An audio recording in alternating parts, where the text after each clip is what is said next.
আসসালামু আলাইকুম। কথা নাহিয়ান স্বাগত জানাচ্ছি এনটিভির সকালের খবরে। ক্রাউন সিমেন্ট শিরোনাম দেখছিলেন, এবার নিয়ে যাব পুরো খবরে। এখন জন্ম সনদ দিয়ে খোলো বিকাশ স্টুডেন্ট অ্যাকাউন্ট। নিজের বিকাশ নিজে কর। উৎসাহ উদ্দীপনা ও ত্যাগের মহিমায় রাজধানী সহ উদযাপিত হচ্ছে পবিত্র ঈদুল আজহা। কোটি কোটি মুসলমান সারা দেশে অসংখ্য স্থানে ঈদগাহ মসজিদে সকালে ঈদের নামাজ আদায় করছেন। ঈদুল আজহার প্রধান জামাত অনুষ্ঠিত হচ্ছে জাতীয় ঈদগাহ ময়দানে, যেখানে রাষ্ট্রপতি মোহাম্মদ শাহাবুদ্দিন সহ মন্ত্রিপরিষদ সদস্য, ঢাকার মেয়র সহ দেশের বিশিষ্ট ব্যক্তি এবং বিভিন্ন শ্রেণী পেশার মানুষ একসাথে ঈদের নামাজ আদায় করছেন। ঈদের নামাজের ইমামতি করছেন জাতীয় মসজিদ বায়তুল মোকাররমের খতিব মুফতি মাওলানা মোহাম্মদ রুহুল আমিন। কড়া নিরাপত্তা ব্যবস্থার মধ্য দিয়ে মুসল্লিদের ঈদগাহে প্রবেশ করানো হয়। এদিকে সকাল 7টায় বায়তুল মোকাররম জাতীয় মসজিদে ঈদুল আজহার প্রথম জামাত অনুষ্ঠিত হয়। মুসল্লিরা একসাথে নামাজ আদায় করেন এখানে। বায়তুল মোকাররমে ঈদের শেষ জামাত অনুষ্ঠিত হবে বেলা 11:15টায়। নামাজ শেষে মহান আল্লাহর রাহে পশু কুরবানি করেন ধর্মপ্রাণ মুসলমানরা। পুরুষদের পাশাপাশি ঈদের নামাজে মহিলাদের উপস্থিতিও ছিল চোখে পড়ার মতো। দর্শক, ঈদের জামাতের আরও খবর জানাতে রাজধানীর বিভিন্ন ঈদগাহে আমাদের সহকর্মীরা রয়েছেন। প্রথমে যাচ্ছি মিজান রহমানের কাছে, তিনি আছেন জাতীয় মসজিদ বায়তুল মোকাররমে। মিজান, বায়তুল মোকাররমে ঈদের প্রথম জামাত কি অনুষ্ঠিত হয়ে গেছে এবং আর কটি জামাত হবে সেখানে?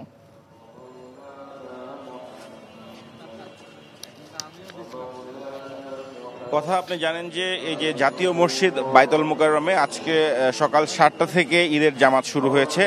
ইতিমধ্যে প্রথম জামাত এখানে শেষ হয়েছে এবং এখানে এই প্রথম জামাতে ধর্মপ্রাণ মুসল্লিরা ঢাকা এই যে বায়তুল মোকাররমে এবং এর আশেপাশের অনেক মুসল্লিরা তারা হচ্ছে যে প্রথম জামাতটি ধরার জন্য আসেন এবং এই ঈদের জামাতে ইমামতি করেন পেশ ইমাম মুফতি মোহাম্মদ এহসানুল হক এবং এই জামাতের মোকাররম ছিলেন সাবেক একজন মুয়াজ্জিন এখানকার হাফেজ মাওলানা আতাউর রহমান। এভাবে ঠিক এই যে 7টার পরে 1 ঘন্টার ব্যবধানে এখানে সকাল 8টাতে একটি জামাত হবে, এরপরে আরও 1 ঘন্টা পর 9টা, 10টায় এবং সর্বশেষ 11:15টার সময়ও এই বায়তুল মোকাররম জাতীয় মসজিদে ঈদের এই জামাত অনুষ্ঠিত হবে এবং এই জায়গায় এই যে আনুষ্ঠানিকতা জামাতে নামাজ পড়ার পরে মুসল্লিরা, আপনারা জানেন যে কুরবানি দেওয়ার একটি আনুষঙ্গিকতা বা আনুষ্ঠানিকতা থাকে, সেই জন্য অনেক আগেই যাতে নামাজ পড়তে পারেন তাদের কথা বিবেচনা করেই সকাল 7টা থেকে এখানে জামাত অনুষ্ঠিত হচ্ছে, যাতে নগরবাসীরা এবং মুসল্লিরা আর অনায়াসে তাদের নিজ নিজ কুরবানিটা সম্পূর্ণ করতে পারে। তো কথা 1 ঘন্টার ব্যবধানে কিন্তু এখানে 11:15 পর্যন্ত ঈদের জামাত অনুষ্ঠিত হতে থাকবে। মিজান, আপনি সঙ্গেই থাকুন। এবার যাচ্ছি হাসান মাহমুদের কাছে, তিনি আছেন জাতীয় ঈদগাহে। হাসান, জাতীয় ঈদগাহে তো প্রেসিডেন্ট এবং ভিআইপিতে আসার কথা, সেখানে সাধারণ মুসল্লিদের ভিড় আপনি কেমন দেখছেন? কথা বায়তুল মোকাররমে আসলে সকালে প্রথম জামাত 7টা অনুষ্ঠিত হলেও জাতীয় ঈদগাহ, যে এখানে জাতীয় ঈদগাহ রাষ্ট্রপতি মোহাম্মদ শাহাবুদ্দিন যেখানে নামাজ আদায় করছেন, সেই জাতীয় ঈদগাহে কিন্তু এখন নামাজ চলছে। অর্থাৎ 6 তাকবীর দিয়ে যে 2 রাকাত নামাজ, ওয়াজিব নামাজ, তার কিন্তু প্রথম রাকাত সম্পন্ন হয়েছে। অর্থাৎ 3 তাকবীরের সহিত প্রথম রাকাতের নামাজ ইতিমধ্যে শেষ হয়ে গেছে জাতীয় ঈদগাহ ময়দানে।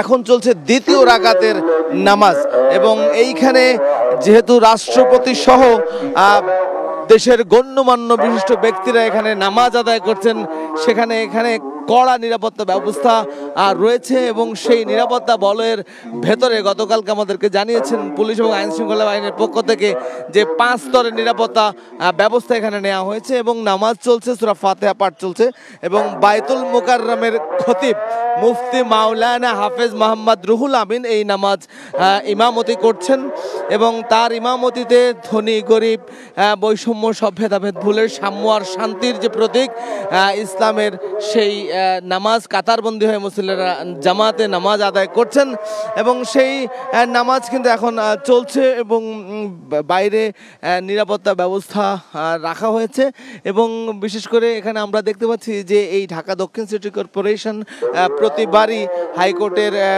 সংলগ্ন এই জাতীয় ঈদগাহ মসজিদে নামাজের আয়োজন করে থাকে এবং সেই আয়োজন এবারও রয়েছে। বিভিন্ন স্তরের মানুষ মোটে মজুর থেকে শুরু করে সাধারণ সব শ্রেণী পেশার মানুষ কিন্তু নামাজে শরিক হয়েছেন এবং আমরা দেখতে পেয়েছি যে এই নামাজে শরিক হতে এখনো অনেকে আসছেন যারা নামাজে শরিক হতে পারেননি, হয়তো বা পারবেন না, যেহেতু দ্বিতীয় রাকাতের নামাজের রুকু শেষ হয়ে সিজদা চলছে, তাহলে সেক্ষেত্রে খুব বেশি সময় হয়তো এই নামাজ ধরার জন্য মুসল্লিরা পাবেন না।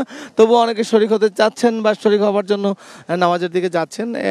তারপরে কিন্তু তাদের অন্য সুযোগ রয়েছে, কারণ জাতীয় ঈদগাহের খুব কাছেই রয়েছে জাতীয় মসজিদ বাইতুল মুকাররমে 7টায় প্রথম জামাত অনুষ্ঠিত হয়েছে, কিন্তু এর পরের জামাতটি এই ঈদগাহ মসজিদের জাতীয় ঈদগাহের নামাজ শেষ হওয়ার পরে 8টায় শুরু হবে। কিন্তু এই বাইতুল মোকাররমের মসজিদের নামাজ এখন কিন্তু নামাজের শেষ বৈঠক, অর্থাৎ নামাজ প্রায় শেষ চলছে। আমরা দেখেছি যে এখানে গুরুত্বপূর্ণ বিষয় হচ্ছে মহিলারাও এই ঈদগাহে নামাজের জামাতে শরিক হয়েছেন এবং হচ্ছেন, অনেকে আসছেন এবং নামাজে এখানে প্রায় 1 থেকে 1.5 লক্ষ মুসল্লির জামাতের কিন্তু ব্যবস্থা রয়েছে, যদিও সেই অনুযায়ী মুসল্লির সংখ্যা খুব বেশি নয়, কারণ মূল মাঠই খুব বেশি, যে মূল মাঠ উপচে নামাজের জন্য মুসল্লিরা যে বাইরে দাঁড়িয়েছেন সড়কে সেটা নয়। তবুও যারা খুব তাড়াহুড়া করে এসেছেন তারা তখনই বাইরে দাঁড়িয়ে কিছু লোক নামাজ পড়ছেন, কিন্তু ভেতরে অনেক ফাঁকা জায়গা রয়ে গেছে না। তো সেই অর্থে রাষ্ট্রপতি মোহাম্মদ শাহাবুদ্দিন সহ দেশের গণ্যমান্য ব্যক্তি, মেয়র সহ যে দেশের প্রথম শ্রেণীর নাগরিকরা রয়েছেন তারা কিন্তু এখানে নামাজ আদায় করছেন। পাশাপাশি তাদের সাথে সাথে আজ পবিত্র ঈদ উল আজহা এবং এই আসলে ঈদের মূল যে শিক্ষা সেটি হচ্ছে ত্যাগ, অর্থাৎ ত্যাগের মাধ্যমে সবাইকে ঐক্যবদ্ধ হয়ে ইসলাম ও ইসলামের ত্যাগকে সবার মাঝে ছড়িয়ে দেয় এবং ব্যক্তিগত জীবনে, সামাজিক জীবনে, রাষ্ট্রীয় জীবনে সব ক্ষেত্রে ত্যাগের এই মহিমাকে ভাস্বর করে তোলার প্রতিপাদ্য নিয়েই প্রতি বছর ঈদ উল আজহা আসে এবং ঈদ উল আজহার জামাত কিন্তু ইতিমধ্যে শেষ হয়েছে।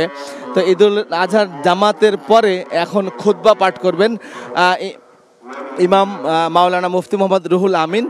খুতবা পাঠের পরেই সম্মিলিত মোনাজাত, সেই মোনাজাতে শান্তি, সাম্য ও ঐক্যের কথা দোয়া করা হবে, বিশ্ব মুসলিম উম্মার শান্তি কামনা করা হবে এবং দেশ ও দশের জন্য দোয়া কামনা করা হবে। ইতিমধ্যে কিন্তু খুতবা শুরু হয়ে গেছে। তো এই ছিল এখানকার জাতীয় ঈদগাহ ময়দানে ঈদ উল আজহার প্রধান জামাত, সেটি শেষ হয়েছে। জানছিলাম রাজধানীর বিভিন্ন জায়গার ঈদ জামাতের খবর। পবিত্র ঈদ উল আজহা উপলক্ষে দেশবাসী সহ বিশ্বের সকল মুসলিমদের আন্তরিক শুভেচ্ছা ও মোবারকবাদ জানিয়েছেন রাষ্ট্রপতি মোহাম্মদ শাহাবুদ্দিন। পবিত্র ঈদ উল আজহা উপলক্ষে দেয়া এক বাণীতে রাষ্ট্রপতি বলেন, মহান আল্লাহর নিকট কুরবানি কবুল হওয়ার জন্য শুদ্ধ নিয়ত ও বৈধ উপার্জন আবশ্যক। পশু কুরবানির সাথে সাথে যাতে অন্তরের কলুষতা, হিংসা, বিদ্বেষ পরিহার করা যায়, মহান আল্লাহর দরবারে প্রার্থনা জানান তিনি। রাষ্ট্রপতি বলেন, পবিত্র ঈদ উল আজহা সবার জন্য বয়ে আনুক কল্যাণ, সবার মধ্যে জেগে উঠুক ত্যাগের আদর্শ, ঈদের আনন্দ ছড়িয়ে পড়ুক সবার মাঝে। ঈদ উল আজহার ত্যাগের চেতনায় উদ্বুদ্ধ হয়ে দেশ ও জনগণের কল্যাণে আত্মনিয়োগ করতে সকলের প্রতি আহ্বান জানিয়েছেন প্রধানমন্ত্রী শেখ হাসিনা। দেশবাসীকে শুভেচ্ছা জানিয়ে এক ভিডিও বার্তায় তিনি এই আহ্বান জানান। প্রিয় দেশবাসী, আসসালামু আলাইকুম। বছর ঘুরে আবার আমাদের মাঝে ফিরে এসেছে পবিত্র ঈদ উল আজহা। আপনাদের ঈদ উল আজহার শুভেচ্ছা জানাচ্ছি। ঈদ মোবারক। ঈদ উল আজহার শিক্ষা ধারণ করে আসুন আমরা ত্যাগের মহিমায় উজ্জীবিত হয়ে দেশ ও দেশের মানুষের কল্যাণে কাজ করি। পবিত্র ঈদ উল আজহা আমাদের সকলের জীবনে বয়ে আনুক অনাবিল আনন্দ, সুখ, শান্তি ও স্বাচ্ছন্দ্য। সবাই ভালো থাকুন, সুস্থ থাকুন, নিরাপদ থাকুন। ঈদ মোবারক। এখন জন্ম সনদ দিয়ে খোলো বিকাশ স্টুডেন্ট অ্যাকাউন্ট।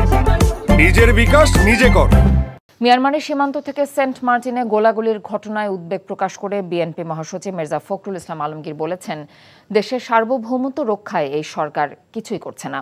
ঠাকুরগাঁওয়ের সাংবাদিকদের এসব কথা বলেন তিনি।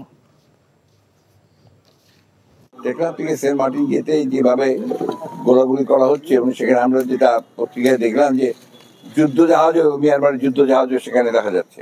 এটা বাংলাদেশের সার্বভৌমত্বের পরে একটা প্রচন্ড রকম হুমকি। এবং দুর্ভাগ্যের কথা হচ্ছে যে বর্তমানে যে একটা অনির্বাচিত সরকার আছে, এদের কাছে সার্বভৌমত্ব ব্যাপারটা কোনো রকমেই কোনো প্রভাব বিস্তার করছে না। এদিকে সেন্ট মার্টিন সহ দেশের সীমান্ত নিরাপদ করতে সেনা ও নৌবাহিনীর সার্বক্ষণিক মোতায়েন রাখার দাবি করেছে বিএনপি। পাশাপাশি সরকারি লুটের কারণে ব্যাংকের বুথগুলোতে টাকা মিলছে না বলে অভিযোগ করেন তিনি। রোববার নয়াপল্টনের কেন্দ্রীয় কার্যালয়ে এক সংবাদ সম্মেলনে দলের সিনিয়র যুগ্ম মহাসচিব রুহুল কবির রিজভী আহমেদ এসব অভিযোগ করে বলেন, ভোটবিহীন সরকার পরনির্ভরশীল বলেই মিয়ানমারকে সমুচিত জবাব দিতে পারছে না। রিজভী আহমেদ অভিযোগ করেন, দেশ এখন নির্লজ্জ তাবেদার সেবা দাসের কবলে পড়েছে।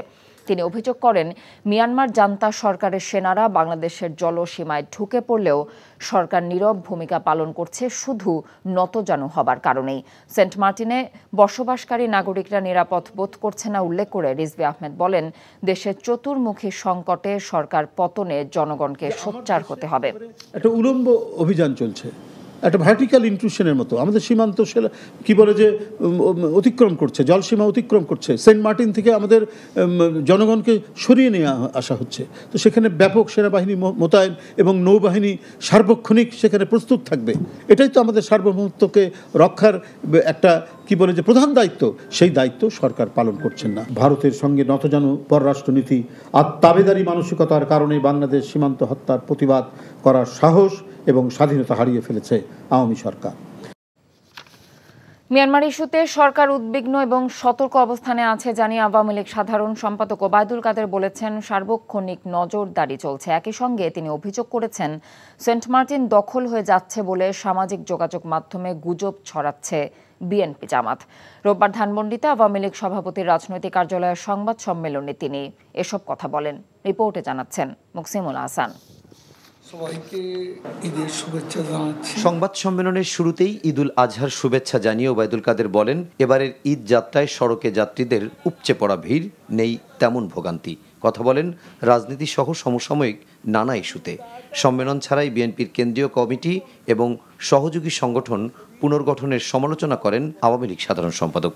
এতে এটাই বোঝা যায় যে একটি দল অভ্যন্তরীণ গণতন্ত্রের চর্চা কখনো করেনি, এখনো করছে না। মিয়ানমার ইস্যু নিয়ে বিএনপি অহেতুক বিভ্রান্তি ছড়াচ্ছে অভিযোগ করে তিনি বলেন, এ নিয়ে মির্জা ফখরুলের বক্তব্য দায়িত্ব জ্ঞানহীন এবং তা কূটনীতিক প্রজ্ঞাহীন। প্রবাল দ্বীপ, সেন্ট মার্টিন দখল হয়ে যাচ্ছে, সোশ্যাল মিডিয়াতে বিএনপি জামাত এসব গুজব ছড়াচ্ছে। একই সঙ্গে তিনি বলেন, আলোচনার মাধ্যমে মিয়ানমার সংকট সমাধান করতে চায় সরকার। না, আমরা খুব উদ্বিগ্ন মানে আমরা সতর্ক মনোযোগে আছি এবং আমাদের দায়িত্বপ্রাপ্তরা 24 ঘন্টায় তারা সতর্ক রয়েছে এবং নজরদারিও তাদের আছে। অন্য এক প্রশ্নের উত্তরে ওবায়দুল কাদের বলেন, কারো উস্কানিতে পা দেবে না সরকার। দেশটা আমরা চালাই, আমাদেরকে ছেড়ে দেন। Muksimul Hasan, NTV news, Dhaka. রাতভর রাজধানীর পশুর হাটগুলোতে চলেছে শেষ মুহূর্তের কেনাকাটা। রাত বাড়লে পশু সরবরাহের কিছু ঘাটতি পড়ায় দাম কিছু বেড়ে যাবার প্রবণতা দেখা যায় বিভিন্ন হাটে। তারপরেও পশু কিনতে পেরেই খুশি অনেক ক্রেতা। গেল কয়েকদিন পশুর চড়া দামের কারণে যারা অপেক্ষা করছিলেন চাঁদ রাতের, তারাই মূলত রাজধানীর এক হাট থেকে অন্য হাটে ঘুরছেন প্রয়োজনীয় পশুটি কেনার জন্য। তবে শেষ সময়ে এসেও দাম খুব একটা কমেনি, যার আশা অনেক ক্রেতা করছিলেন। কারণ শেষ দিকে এসে পশু সরবরাহে ঘাটতি পড়ায় দাম একটু বাড়তি দিতে হয়। তাই স্বাদ এবং সাধ্যের মিল রাখতে ছোট আর মাঝারি গরু কেনার চেষ্টা করেছেন অনেকেই। যদিও মাঝারি আকারের গরু 1,40,000 থেকে 70,000 পর্যন্ত বিক্রি হয়েছে। অন্যদিকে হাটগুলোতে খুব একটা ছিল না ছোট গরু। দু একটি যা পাওয়া গিয়েছিল সেগুলো অত্যন্ত চড়া দামে বিক্রি হয়েছে। গরুর পাশাপাশি ছাগলের দামও ছিল বেশ চড়া। এই ছিল সকালের খবরে। এই খবরের ভিডিও সহ আপডেট জানতে ভিজিট করুন এনটিভি অনলাইন www.ntvbd.com। এছাড়াও এনটিভির জনপ্রিয় সব অনুষ্ঠান ও খবরের আপডেট জানতে ভিজিট করুন আমাদের ইউটিউব এবং ভেরিফাইড ফেসবুক পেজ। এতক্ষণ সাথে থাকার জন্য ধন্যবাদ সবাইকে। ঈদ মোবারক।